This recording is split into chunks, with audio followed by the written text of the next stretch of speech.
Hello, it's me, Lubjub, from One Take Narrations, and in honour of my brethren, I will be doing this one as best I can in my old accent. So, without further ado, this is chapter 1.5. I said no to the goddess, and she took that personally. The goddess Cerilia was surprised by my words. It seems this is the first time one of their creations has refused a gift from the gods. Sweetie, you must. There won't be a soul on Malata without a serious advantage of you. And I'm the divine entity. I made you. So just accept the changes. Or I'll be mad. No, I retorted like a petulant teenager. I'm not getting myself mixed up in this nonsense. Next time we meet, it will be because I've lived a normal life and died of natural causes. As if the startled turned sour appearance was not enough, her face contorted into a spectacularly terrifying and twisted grin, and the prospect of going into round 2 was on the horizon. I'm standing my ground here, I screamed internally.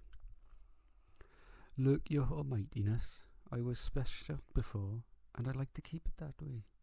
The milestone life, you know, reaching the age of 30 with my hair still intact, or retiring at the age of 65 with my back fully functioning. I'll stay out of trouble, and if it finds me, well then we'll have a good laugh over it, I said. Cerilia looked at me with a surprisingly neutral look on her face, though it was less smiley than before.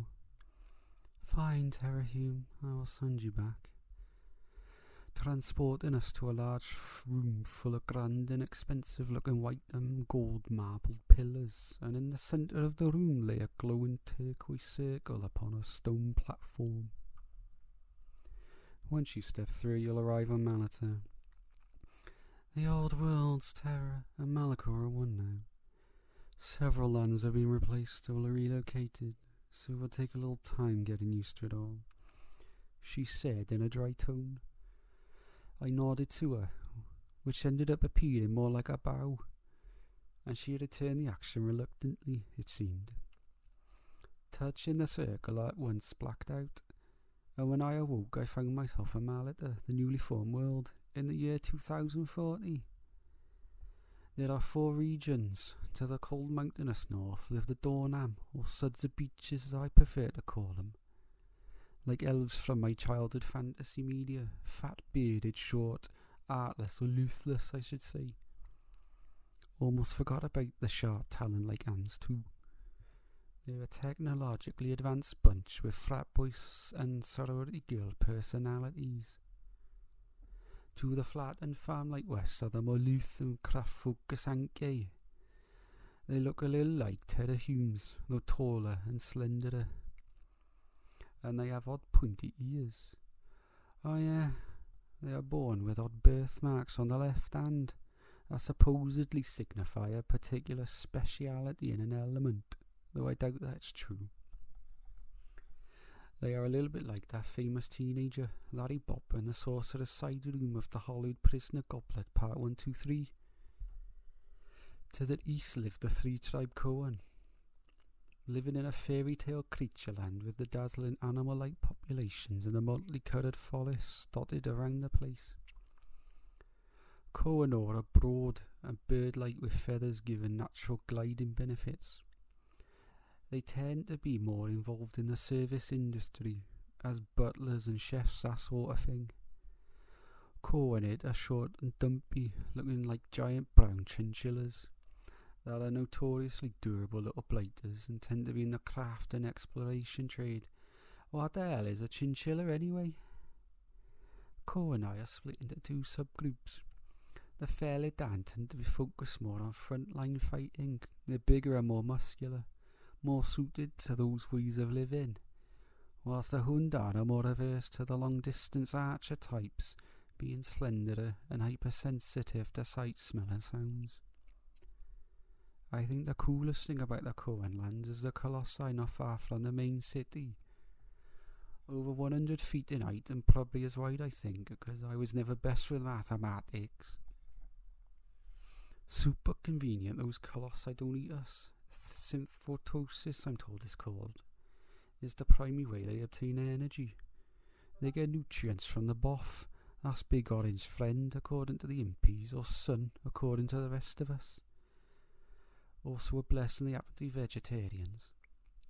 Oh yeah, in the south are the twos and atolls, home to scaly skacks and boring ooms and us terrooms. No difference between us, but we got this neat little H and TH tattoos to show off. And the skack, well, they come in various shades: green, dark green, light green, in between greens. I saw the red and blue together once. Thanks for the history lesson. Can you just get this over with already? I'd rather meet the baker than listen to the shark coming out of your yapper anymore, the brave little Hankai bandit said. I looked the poor bugger in the eye. A kick to the thigh goes his way to remind him he's in no position to talk, and he yelps in pain. Oh, you bugger!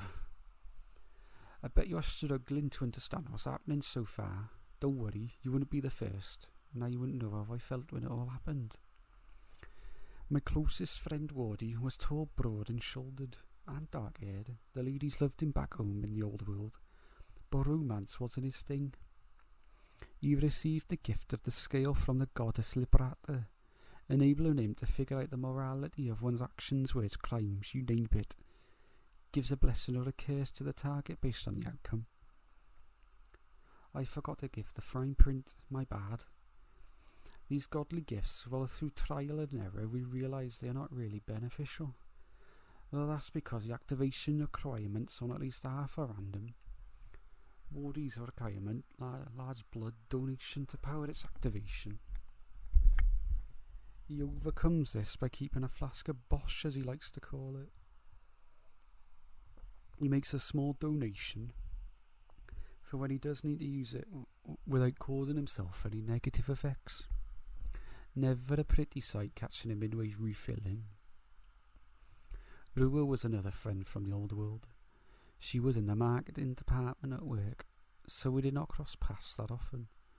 Always took the time to sit with me and Wardy during lunch breaks.